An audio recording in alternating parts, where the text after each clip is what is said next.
Dear friends, thank you for joining our discussing the books by Russian writers. And this time, I would like to discuss a short story by Anton Chekhov that is called The Death of a Government Clerk. This is a very short story that has a very long aftertaste. You think it over and over again. It becomes funny, it becomes tragic, it becomes very much just like life itself. And the taste of it is sort of bittersweet. You laugh and cry at the same time. How did Chekhov manage to create such an effect?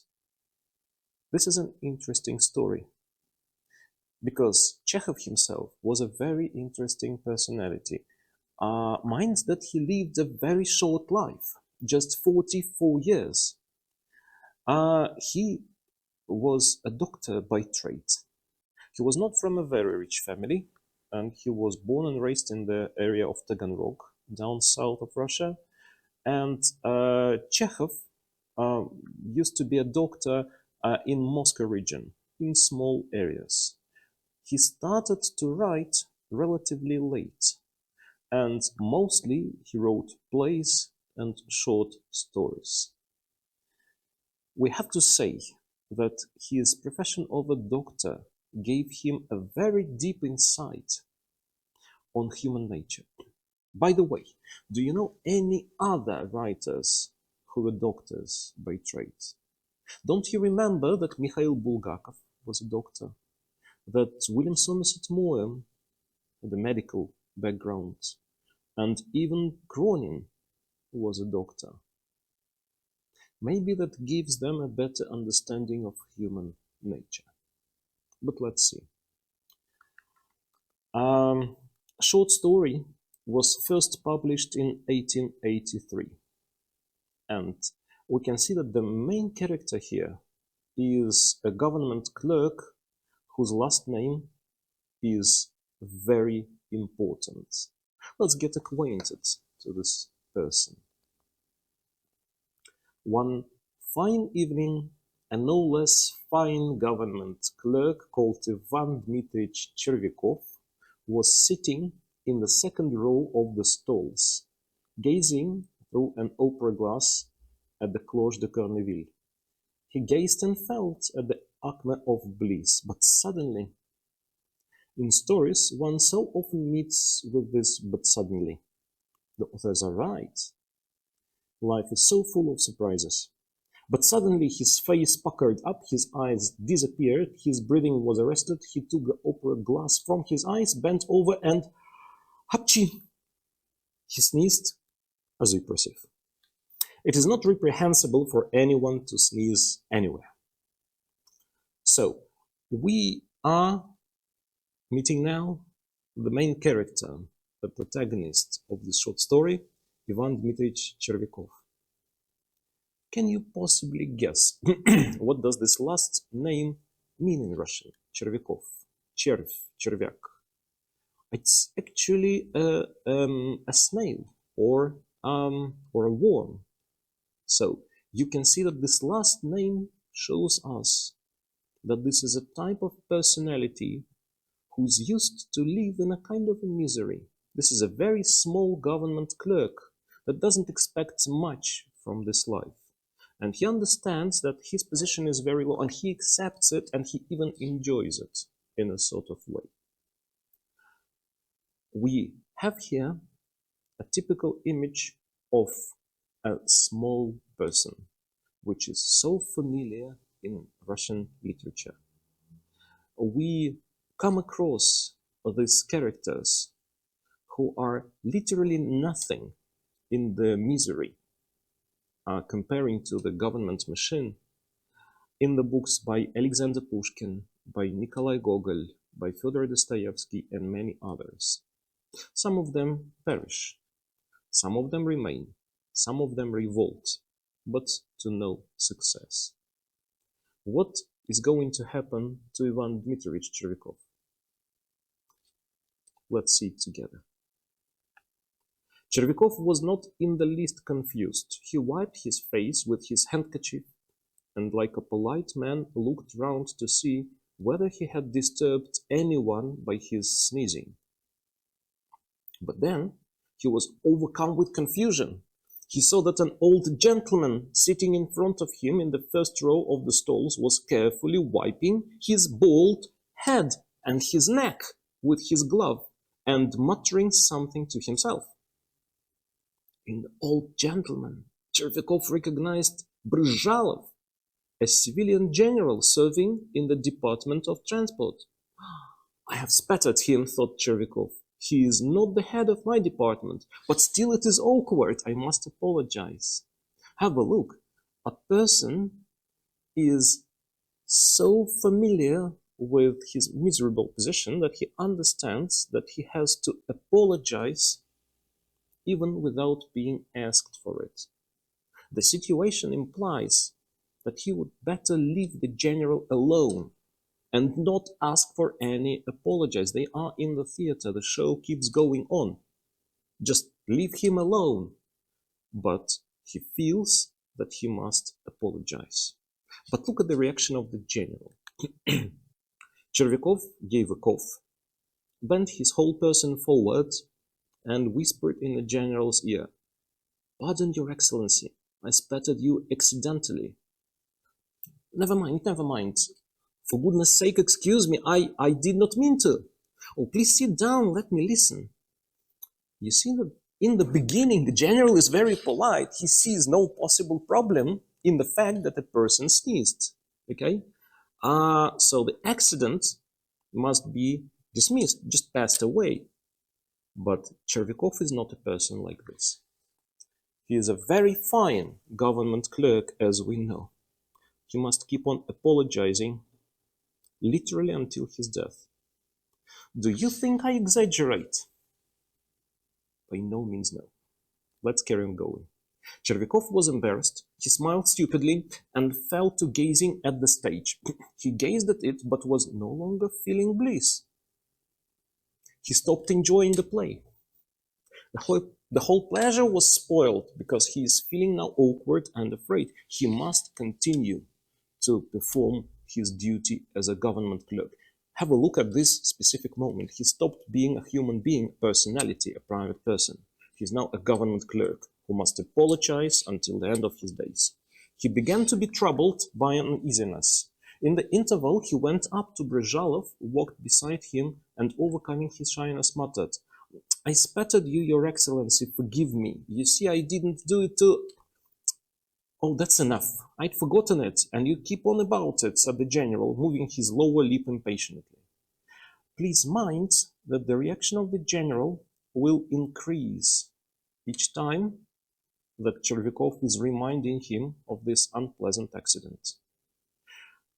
There is time to stop, but Bryzhalov will keep going on. And this is so hilarious. Why should you do this? Who asks you to continue with this? But this is something inside him, some misery of a small man that makes him to continue. And this is an important message in this story. In the books by Gogol and Pushkin, we felt such a pity, such a shame for these small people. We really thought that their life is made a misery by the society. And Chekhov, who used to be a doctor for a long time, especially in provincial towns, he shows us the second side of it. And he shows that a misery, first of all, is inside a person. And it's pointless to cure him and to create other conditions for him without changing him inside. Until the moment that Chervякov will change inside him, nothing will change him from the outside. Let's have a look at that. On getting home, Chervякov told his wife of his breach of good manners. It struck him that his wife took too frivolous a view on the incident. She was a little frightened, but when she learned that Bryzhalov was in a different department, she was reassured. Still, you had better go and apologize, she said, or he will think you don't know how to behave in public. Have a look. That's a family attitude, okay? The wife also says, listen, you have to go and apologize. They think together that a general will feel better if he is reminded time after time about the unpleasant accident. So together they decide that he has to continue apologizing. Did you notice now how the situation is becoming absurd? And I have to continue and to say that the plot of this play, by the end, would seem to you a bit unrealistic. But the idea of this short story is to give you a better understanding of the human nature of a small dignitary who considers himself not a human being, but a part of a government machine. Next day, Chervякov put on a new uniform, had his hair cut, and went to Brezhalov's to explain. Going into the general's reception room, he saw there a number of petitioners, and among them the general himself, who was beginning to interview them. After questioning several petitioners, the general raised his eyes and looked at Chervякov. Yesterday, at Arcadia, if you recollect, Your Excellency, the letter began, I sneezed and accidentally spattered What nonsense! It's beyond anything! What can I do for you? Said the general, addressing the next petitioner. You can see that the general now is very irritated, because enough is enough. How long can you continue apologizing?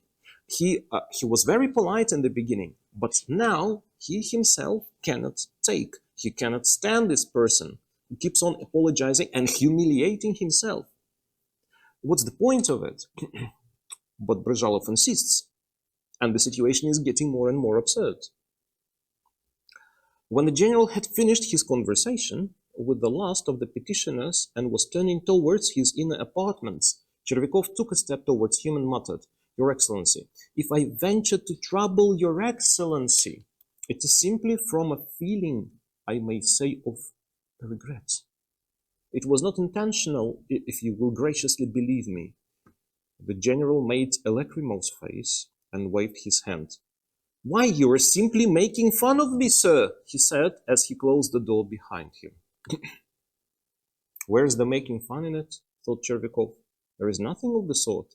He is a general, but he can't understand. If that is how it is, I'm not going to apologize to that fanfaron anymore. The devil take him. I'll write a letter to him, but I won't go. By Jove, I won't. So thought Chervякov as he walked home. He did not write a letter to the general. He pondered and could not make up that letter. He had to go next day to explain in person. Like, for God's sake, stop doing that. Why are you coming another time? You can see that in the next scene, the general is going to be really upset with that. Okay? And guess what would happen to the main character, to Chervякov, after this?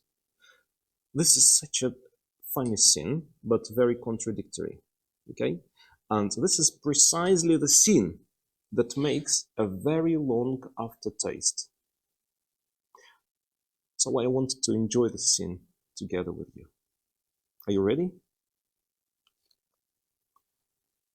I ventured to disturb Your Excellency yesterday, he muttered, when the general lifted inquiring eyes upon him. Not to make fun, as you were pleased to say. I was apologizing for having spat at you in sneezing, and I did not dream of making fun of you. Should I dare to make fun of you? If we should take to making fun, then there would be no respect for persons. There would be... Be off! Yelled the general, turning suddenly purple and shaking all over. What? Asked Chervякov in a whisper, turning numb with horror. Be off! Repeated the general, stamping. Something seemed to give way in Chervyakov's stomach. Seeing nothing and hearing nothing, he reeled to the door, went out into the street, and went staggering along. Reaching home mechanically, without taking off his uniform, he lay down on the sofa and died. This is such an unbelievable story. The plot is actually very simple. In a way, you can say that looks very much like an anecdote. But in a way, you can also say that it has a double meaning. Okay, and there is an old generation of government clerks who understand that hierarchy is more important than human relationship, and that you cannot trespass that hierarchy, otherwise the whole system will break down. So basically, what they do is that they mistaken the system for the hierarchy, and they try to substitute one with another.